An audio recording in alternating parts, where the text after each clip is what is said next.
everybody, welcome back to We Are the Batman. I'm Mike. And this is Matthew. This is a sad week, Matt, for a couple different reasons, really. Yes. We have to talk about sad things, and we have to talk about things that make us sad, and there is a difference. The thing that makes us sad we'll get to in a little bit. First and foremost, we have to talk about a sad thing, and that is the passing of the great Arleen Sorkin, who had a just absolutely catapulting career, whether it was, her over 400 episodes on Days of Our Lives, or whether it was I don't even know how many times she was the voice of Harley Quinn in the DC animated properties, and in the video games as well. So Arleen Sorkin has unfortunately passed away. She passed away at the age of 67. And I know we've had this question back and forth a few times, but 67 feels a little soon for someone to go. But apparently she had been battling with multiple sclerosis, which, if you don't know, multiple sclerosis is awful. It is a truly awful thing. And, obviously your heart breaks for her and for her family and everyone who knew her. This was something that was getting rumored on the internet in the wee hours of the 24th, pretty heavily, and we sat on it for a bit, because this is we did the same thing when Kevin Conroy died, which was rumor started circulating early in the morning, and we waited for a few hours until we got some either official release from the family or direct sort. So with Arleen Sorkin, when it came to people like James Gunn and Mark Hamill tweeting about it, it became like, yeah, this is probably pretty legit. Especially Mark Hamill, who worked with Arleen on Batman the Animated Series. So absolutely just heartbreaking. And I mentioned the two biggest things that she's probably known the most for, but Arleen Sorkin, I mean, just what a career, what a life she got to live, and what a contribution she made to, I mean, really, she is the original Harley Quinn. Harley Quinn didn't exist before Arleen. And to the extreme, because Paul Dini, is it Paul Dini or Bruce Timm? It was Paul Dini. She is literally based on Arleen. Yeah. There was like a character she played that was her. And I remember the funny thing is like, I didn't know what she looked like. And this is kind of a weird thing, is I remember going, oh, she's an Oscar. Who did she play in Oscar? Mm-hmm. The movie with Sylvester Stallone. And we went and looked and was like, oh, okay. And she's doing the Harley Quinn voice as this character. She's only in the movie for 30 minutes. I mean, for 30 seconds, maybe a minute. Yeah. And then we just watched Oscar because I stupidly like that movie. Yeah. It's they based what it is Arleen Sorkin. There was an episode of Days of Our Lives where she was in a dream sequence and she played just some kind of kooky clown, I guess. Yeah. And that's what the original inspiration for the character was. But the thing is, Harley Quinn wasn't supposed to be a lasting character. It was meant to be just like the equivalent of a walk-on, but in an animated show. Yeah. I don't even think she had a name. I think she was just, I remember Arleen saying when she read the script, it was just female Joker thug or something like that. Yeah. She really made it into a character.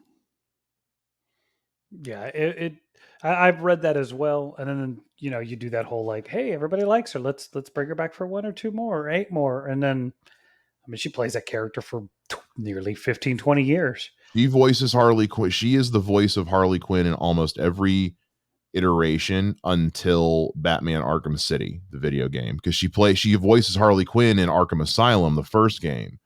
Yeah. Tara Strong takes over for Arkham City, and of course Tara Strong's voice work for Harley Quinn has been absolutely legendary. But yeah, what Arleen Sorkin did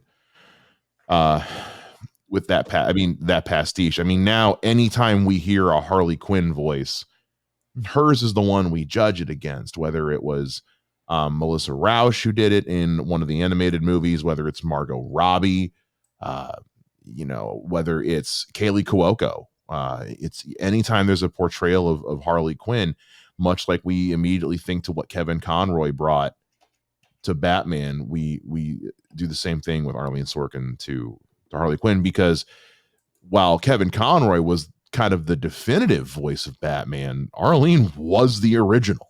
She Yep. was the first. And that speaks to nothing if not only her legacy, but also just it reaffirms the legacy and the importance of that show as well. And she is such a huge part of why that show was so influential with what she did with Harley Quinn. Yeah, and it's always nice when someone brings that much to it that it just defines the character beyond just being the first person. But and then even like playing the older version of her in Return of the Joker and Oh the yeah, Batman Beyond movie and that's going on the right. Justice League. So yeah, it's and it's always weird too for me. Like I'm not young, but I'm not old, but I'm like that's only 17 years from now for me. That's Yeah, that's kind of painful.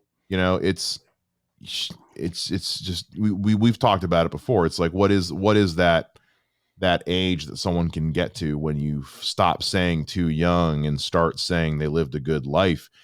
I'll say this for Arleen, man, she's gone too soon, but she still lived a hell of a life. I mean, absolutely incredible. Especially, when she was married to her husband since 1995, Christopher Lloyd, not that Christopher Lloyd. Yeah, not the Uh, actor. I have to tell myself that all the time. Not the actor, but married since 1995, which is incredible. That's help me with the math here. 38, 28, Who? 38 years, 28 years, Who? 95 to 2023. Oh man, you're trying to make me do I know, math. but it's still Come on. that's That's so 30. long. Third That's 20, 30, 30, 28, 30, 28. 28. All right, Okay, good night. I know. Um, You you asked know, me a math question and my mind just went numb. I was like, wait, math? No. it's excellent, and in it's excellent to look at the career she had. Whether it was, like I said, obviously didn't grow up watching Days of Our Lives in any capacity, but I know my grandma did. But Harley Quinn will always be the thing she was to me, and it's always the thing I'm gonna remember her so much for. Even though she didn't play Mask of the Fan in Facets, she didn't play Harley Quinn, but she did was the voice of one of the girls in Mask of the Phantasm. So she even still got to be a part of what is one of the defining Batman movies. So even though she wasn't her trademark character, she still got to be a part of it. She really is a part of all things to do uh, just in nerddom and with that movie and with that world that Batman lived in. And it's the definitiveness of her portrayal of Harley Quinn, because like there are some people who have been the first to do something but weren't necessarily the best. I know everyone likes to say Sean Connery was the best James Bond, but like he was the first. Okay. Timothy Dalton was the best James Bond, and I will die on that hill. But just because someone's the first doesn't mean they're the best. I think our hills are going to bump because mine's Pierce Brosnan. Pierce Brosnan's great too. Sean Connery was fine. He was just the first. But even like when you look at like Batman actors, I mean, Yeah. you go back now. Did they work for what they were doing? We're going for, sure. But just because they were the first doesn't mean they were the best. Did they though? No. Like Adam West understood the assignment. Yes, he did. But Arleen Sorkin has really. It's amazing to think that in our lifetime, Matt, you and I have both lived in a world where there both was and was not a Harley Quinn. Yeah. And to have seen a character, you and I have gotten to watch the rise of Harley Quinn together in our lifetimes, going from, yes, Joker's sidekick / abusive love interest, abused love interest, I should say, to headlining her own smash hit animated series on Max, been the lead in 3 major DC motion pictures, and is touted as being one of the things, even when people hated the first Suicide Squad movie, they loved her as Harley Quinn. Yeah, So this is a character that has grown so far beyond what it started out as, and none of that happens without Arleen. that is correct. I concur. So obviously, rest in peace, Arleen Sorkin.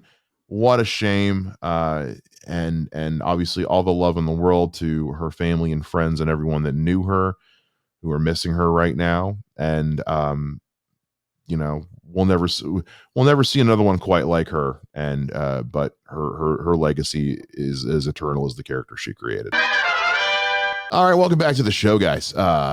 Today, as we mentioned a couple weeks ago, we moved some stuff around because of how Blue Beetle's release was gonna push us. So we're doing our 1 week late monthly Batman breakdown, where we break down the next live action Batman movie in release order.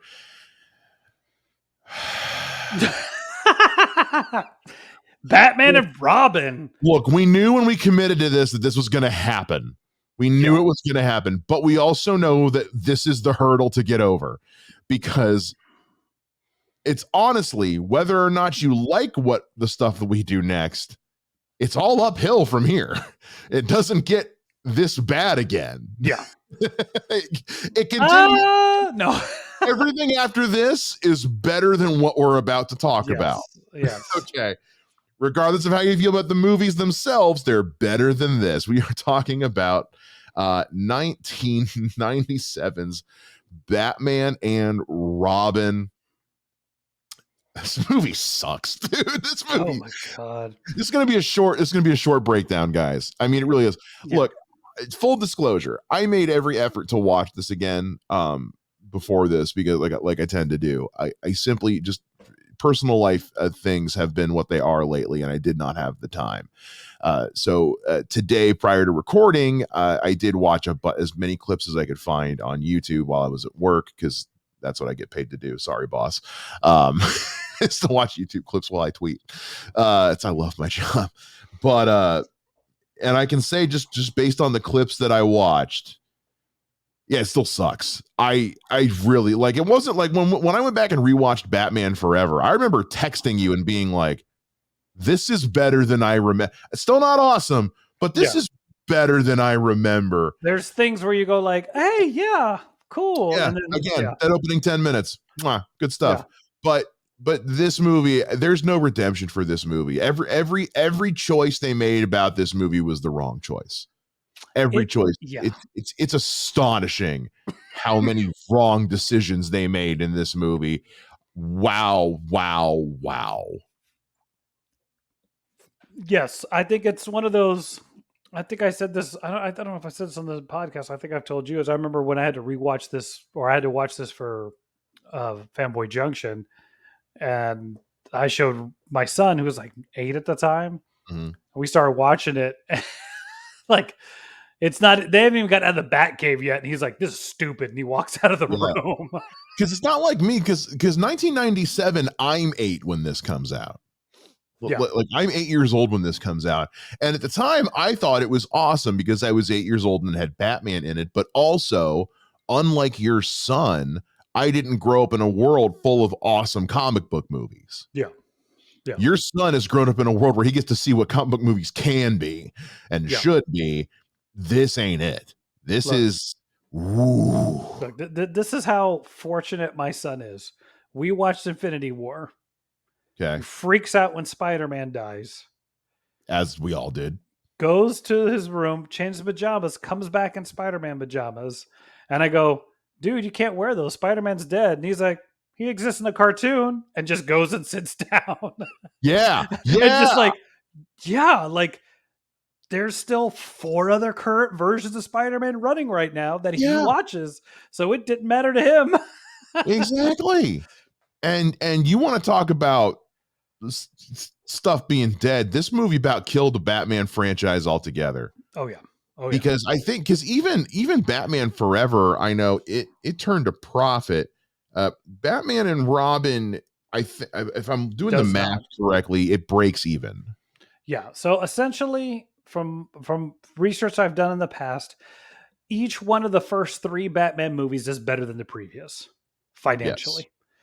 And that, Because Batman and Robin was riding the hype of Batman, or probably Batman Returns was riding the hype of Batman. And while Batman Returns isn't my preferred Batman movie, it was still wildly popular. It was still a hot franchise, and that's what helped coast Batman Forever, plus Val Kilmer yeah. and Jim Carrey. Well, yeah, you have Jim Carrey. It makes a lot of money, and this is where the downside of that is now what they think is, well, let's just fill it with stars, and we'll get Mhm.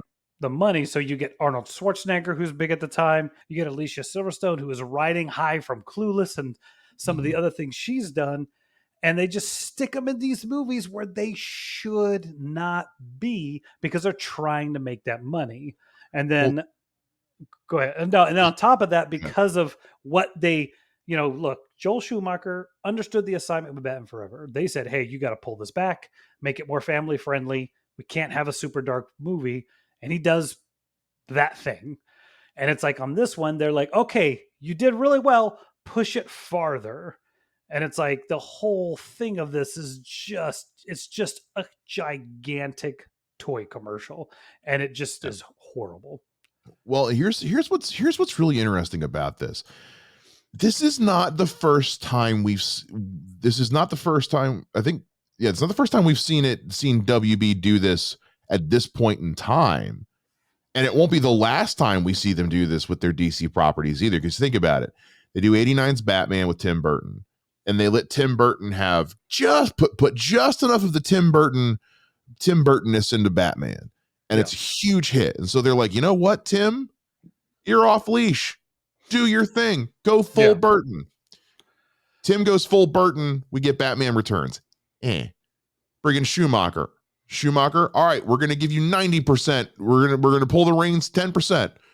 And he makes Batman Forever. And it's a moderate hit. All right, we're gonna let you go full Schumacher on Batman and Robin. We get Batman and Robin. Yeah. We see this happen again with Patty Jenkins and Wonder Woman too, where with Wonder Woman, they were like, okay, we're keeping a little bit of the pull here, but make it go. And she makes a wildly successful Wonder Woman movie. So for 1984, they just didn't tell her no. They let her just do whatever the hell she wanted. Yeah. And we got Wonder Woman 1984. So it's kind of a running thing with Warner Brothers and comic movies in general, which is still don't like, I'm all for letting directors have their sandbox to play in, but occasionally you have to tell them no, because when you just let them do every idea they have, you get Batman and Robin. Well, and I think too, and he talks about it as well, is they're definitely pushing, because I feel like this is that whole situation where, like, here's the actors you're going to use, Oh, find a place sure. for them, and you're like, I guess, Well, even that's yeah, how we get George Clooney as Batman. yeah, He is a megastar coming off of ER. Because and even as much as this movie wasn't a huge hit, George Clooney's career skyrockets after this. correct, yeah. He has like one more kind of meh movie, in Dusk Till Dawn. I can't Yeah. remember if he did that before or after this. Uh, I think it's I before. I'll think that's check. before this. But I think like he's one of those weird things where like 5 years after this, he would have been perfect. Yeah. Well, and I'll say this, and this is one of those things where this is one of the few nice things I'm going to say about this movie. George Clooney is a terrible Batman. George Clooney is a terrible Bruce Wayne. George Clooney is an excellent Playboy facade of Bruce Wayne. Yes. When you remember that there are three faces to Batman, there's Bruce Wayne at his core, and then there's the Playboy facade that he puts on for the public. That side of Bruce Wayne, George Clooney nails. George Clooney is perfect for that. That stuff is why you pick George Clooney. Unfortunately, you need the other two or else it doesn't work. Correct. And some of that too is like you also have, it's so obvious. Like I think they do a pretty good job, and most of the other ones have is it Michael Keaton at this point, or is it a stunt guy? Is it Val Kilmer at this point, or is it a stunt guy? It is painfully obvious when it is and it is not Clooney in that suit.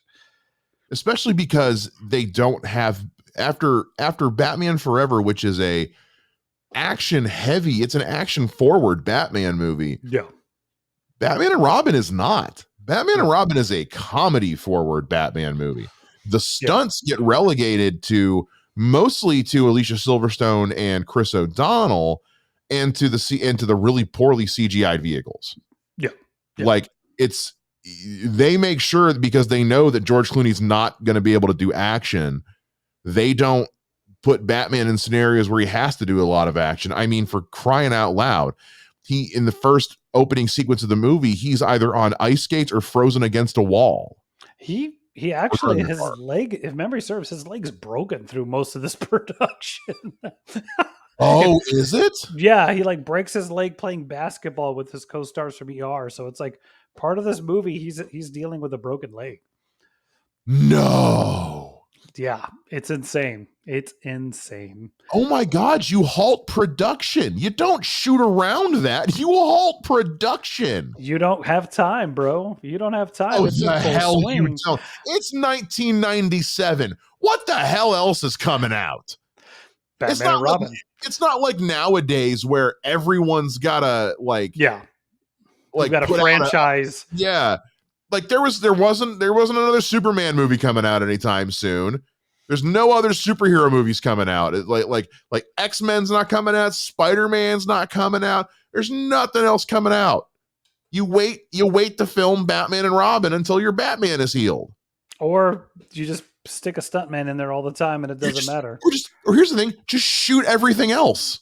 I mean, they probably did. But yeah, this movie is like, it's insane how bad this movie is. Because I remember when I saw the trailer and George Clooney as Batman, I was like, no. Because I this is what made me so mad when I finally did watch it. George Clooney had this really bad habit of turning his head all the time when he tried to act. And you can see him trying to tilt his head, but the cowl won't let him. It's something that American Dad dedicated an entire episode to roasting him about. There is literally it's one of my favorite episodes of American Dad, where the entire episode is that Francine, Stan's wife, had been an aspiring actress. This is what we're filling the episode with today, guys, because there's nothing else to really say about this movie. Had been an aspiring actress, got her part stolen by a young George Clooney, who developed this weird head-tilting acting move. And then she says, and that's all he's done his entire flipping career. And it literally like shows, and it's all animated, but all these animated scenes of him acting and doing the same head tilt. And it's true, because he does do that. And you can tell he's trying to do it in this movie. It's so obvious. Yeah, and it's bad. It's real bad. And it's just, I feel bad for Chris O'Donnell. That's ultimately who I feel bad for. I feel bad for Michael Goff. Chris O'Donnell looks cool in that Nightwing-esque Robin suit. I really feel like Chris O'Donnell with the right script could have been a good Robin or Nightwing. I really do.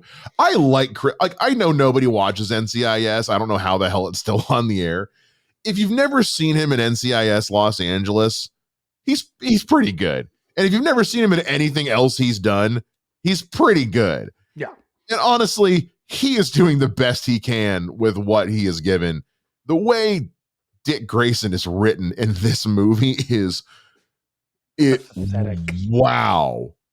Because I remember in Batman Forever, we're like, why is he taking on this kid as a ward? He seems like he's a grown-ass adult. I don't get it. Well, man, in this movie, he's like a 9-year-old. Yeah. He's like a spoiled 9-year-old in this movie. Yeah, Woof. it's like the vehicles are bad. The costumes are bad. The casting is bad. It's like, it's the worst Batmobile. The worst Batmobile ever. Yeah. The motorcycle's cool, right? I was about to say the second thing I'm going to give this movie, Robin's Redbird motorcycle slaps. That was one of my favorite toys that I had as a kid. Mm-hmm. I, to this day, am still trying to because I have for my Batman display I've got out in the living room. I am still to this day trying to track one down somewhere online that doesn't cost like $500. I'm trying to find one that someone has that you're giving me a look like you might have one, and we're going to talk after the show's over. In box or out of box? I'd prefer in. Out is not a deal breaker. Because I'm just saying, like, I'm one of those guys. I have the time to find things. So I know you do. And here's the thing, it's one of those like, this toy is so old and also like not popular that I'm not gonna hold out hope that I'll find one still in box, because I know that's a long shot. But anyway, yeah, it's the worst Batmobile. It's and whatever that fucking airboat thing he's driving it, whatever the fuck that thing was. You had Robin on some weird ski thing, and yet for some reason Batgirl is on a motorcycle, because motorcycle will be okay on ice though, right? Yeah. Yes, why not? That makes total sense. It's so bad. Mr. Freeze's van thing was weird. Yeah, they surf on doors at one point. Oh man, just every choice in this movie is the wrong choice. Every decision's the wrong decision. Yeah, it is just gleefully and amazingly horrible. And I remember, like, I watched it. I think I've told this story before, but I'm gonna tell it again. Is like, it took me 4 days to watch this movie, because Sure. I would get there and I'd be like, this is just making me mad again, and I would have to pause it. And then I would wait, and then I would go back to it, and I would watch it for a little while, and then I'd get mad again, and I would pause it. And it took me 4 days on VHS to watch this movie, because it was just so freaking stupid.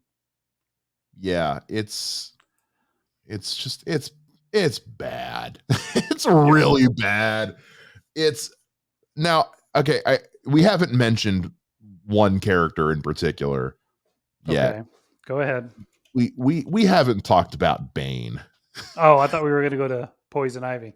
But go ahead. No, we've mentioned Poison Ivy. We've mentioned Mr. Freeze. We have not mentioned Bane yet. We haven't talked about them in depth, but we haven't even mentioned Bane. Because I remember being a kid when they said Bane was going to be in this movie, and I saw him in the first trailer. As a kid, I was like, oh yeah. Oh yeah. Then I watched the movie, and I even remember, as much as I liked this movie as a kid, I even remember thinking Bane sucked. Because here's the thing, Bane doesn't really do anything in this movie. He's just a Hulk. It's just pathetic. No, Hulk gets shit done. I guess it's true. Bane doesn't do anything in this movie. He doesn't do anything. He throws Robin into some melted ice cream. That's it. Gosh. He doesn't do anything. It's I don't know why he's in this movie. I really don't. He was popular at the time. Like, it's again, it's one of those weird. Well, he's popular, then you fucking use him. You know what I mean? Like, because I remember, like, because this is, and it's just like this today, not as much, but back then, because we didn't have like the social media and all that, but like, the thing was, when these movies was coming out, when the toys started coming out was when you started getting hyped for the movie. My mom would always tell me, when you start seeing the toys in the stores, that means it's coming out soon. Because again, we weren't able to be like plugged into the release dates for movies and stuff like that, like we are now. We didn't have IMDb. So I remember the earliest toys for this movie weren't even like Mr. Freeze and Poison Ivy. It was Bane. Yeah, it was a big deal that Bane was going to be in this movie, because he and the thing of it is, he was a newer character. He had just destroyed Batman. You knew, like, there was just this, like, okay, cool, yeah, I know exactly what this is. And then, like, I remember reading the cast when they said, "Oh, the wrestler this," and I was like, "What do you mean you're casting that dude? Yeah, why him? Why are you casting that man? That's not who you should be casting." Is it just going to be a body double, and you're going to dub the voice in like Darth Vader? I mean, okay, I can live with that. I can work with that. Yeah, maybe, I don't know, but it was just like, oh no, this is not what happened. That is not what happened. That is not what happened at all.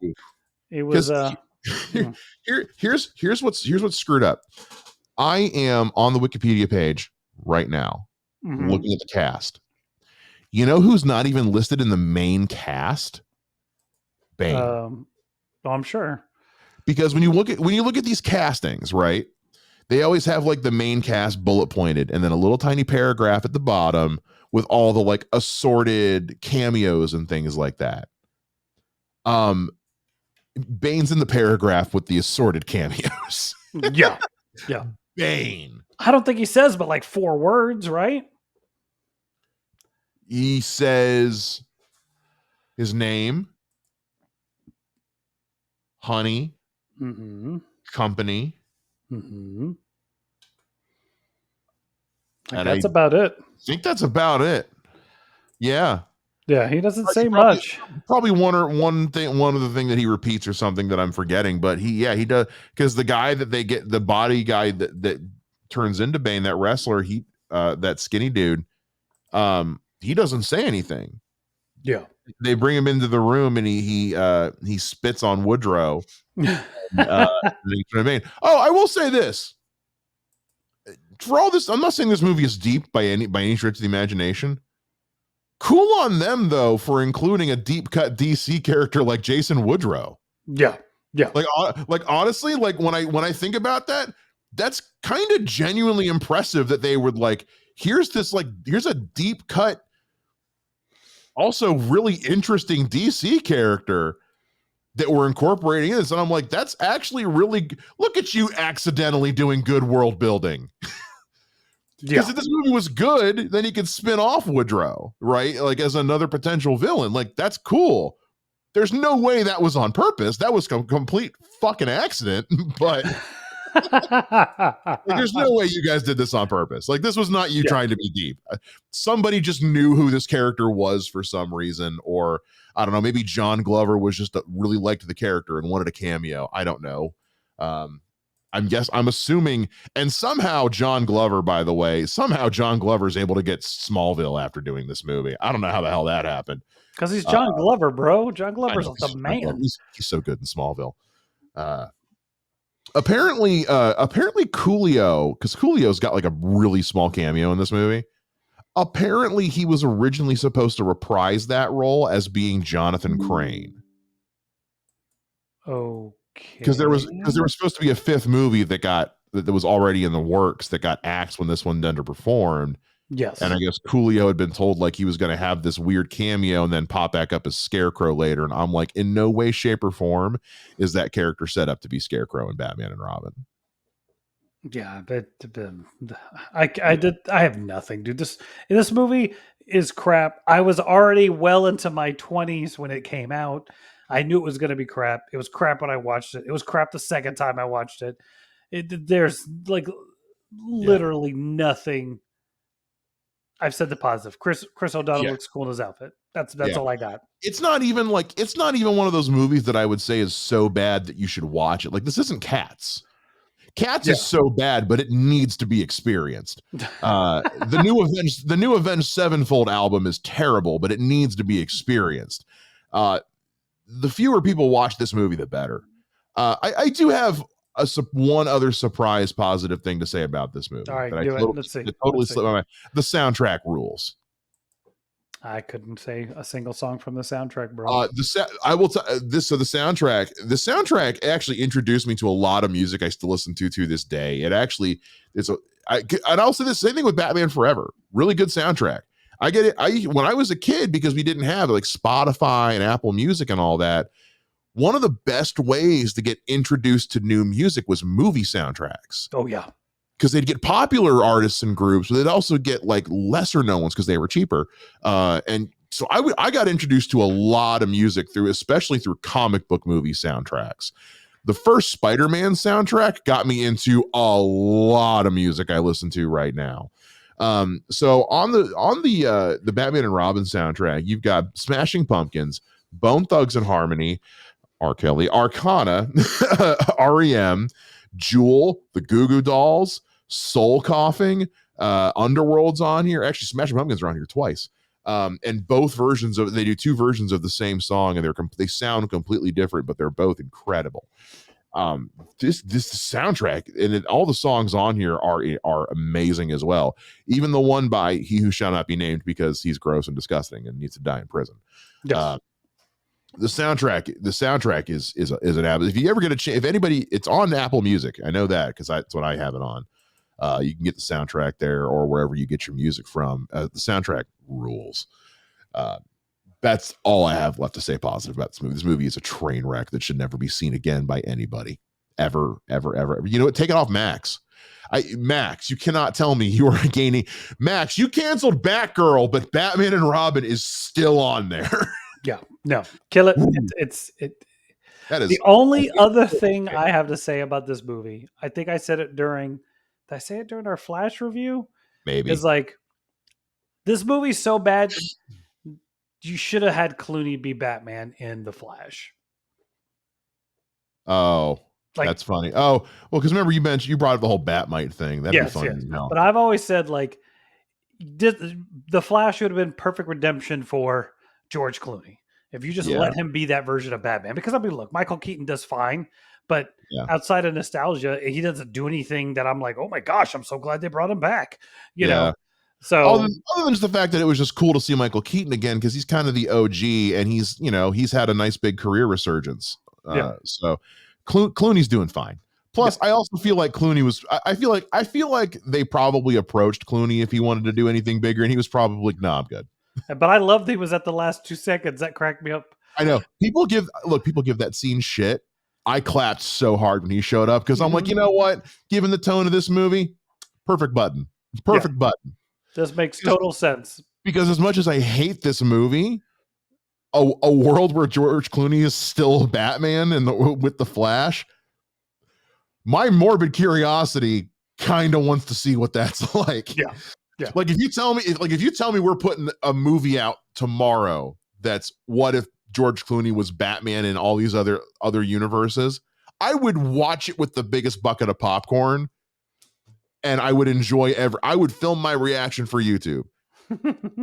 Would it be good? Absolutely not. Would it be incredible? Yes, it would. Fair enough. Just like Violent Night. Is it a good movie? Nope. Is it amazing? Yes.